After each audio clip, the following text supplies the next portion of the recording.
They say every hospital keeps its ghosts, but in this one, the ghost is still waiting for its treatment. The year was 1932 when Blackwood Asylum was sealed. A fire tore through the east wing, killing dozens of patients and staff. The records were vague, the survivors fewer still. But what little was whispered among townsfolk painted the place as cursed. People swore that the screams of the patients could still be heard on cold nights. For nearly 40 years, the asylum rotted on a hilltop outside the town, its windows shattered, its walls stained with soot, its wards forgotten. That was, until Harold Price was hired. Harold wasn't a doctor, nor a nurse, just a caretaker. A simple man who needed work. His task was straightforward: keep vandals out. Keep the town's teenagers from breaking in to scare each other, and check the building every night. But from his first evening, something was wrong. As the sun set, Harold carried his lantern through the long halls. The air was still heavy with the smell of burned plaster and mildew. The walls were lined with rusting bed frames, some still chained to the wall. He tried not to imagine the patients who once lay in them. Halfway through his rounds, Harold heard it, a sound that froze him mid-step. Screaming. It was faint, distant, like someone crying out from far down the corridor. His rational mind told him it must be the wind whistling through broken glass. But as he stood listening, the scream rose again, clear, desperate, undeniably human. "Help! Help me!" The voice echoed through the dark ward. Harold tightened his grip on the lantern and walked toward the sound. Each step crunching over debris, the screaming turned to weeping, and then, unsettlingly, to laughter.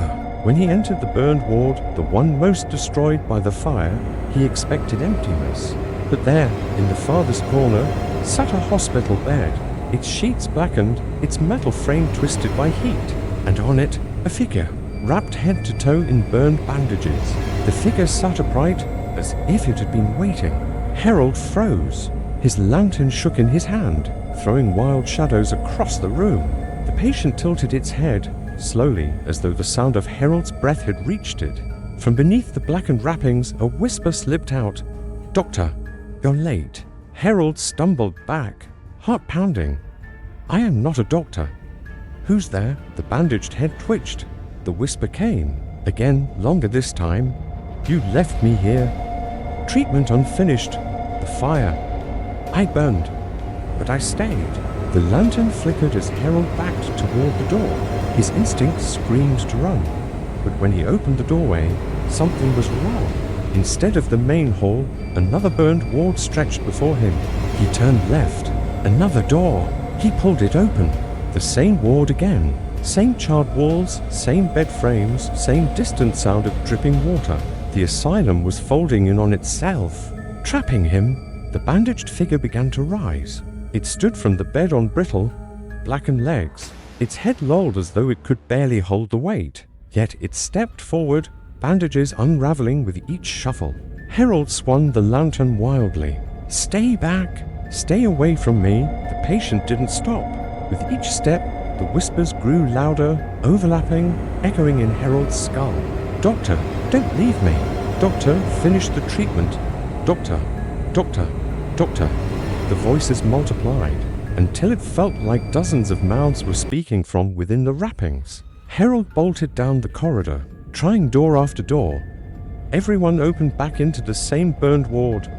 And always, the figure was there, waiting, stepping closer, whispering. Finally, Harold collapsed against a wall, sobbing, clutching his lantern like a shield. The whisper stopped. The room went utterly silent. Then a cold hand touched his shoulder. He spun. The burned patient stood inches from him. The bandages around its face had fallen away, revealing not flesh, but a blackened skull, its jaw unhinging wider and wider until it cracked. From that hollow mouth came a scream, not of one voice, but of hundreds. The voices of every patient who had ever died in Blackwood Asylum. Their pain, their madness, their fury all poured into Harold's ears. He dropped the lantern. The flame went out. Darkness swallowed the ward, and in that dark, the whispers closed in around him, soft, endless, sealing him as the asylum's newest patient. They say Blackwood Asylum still stands, rotting and silent on the hill. The town won't go near it. not even vandals. But sometimes, on cold nights, a lantern's glow can be seen moving through the burned walls. And if you get close enough, you'll hear a whisper, "Doctor, you're late for my treatment."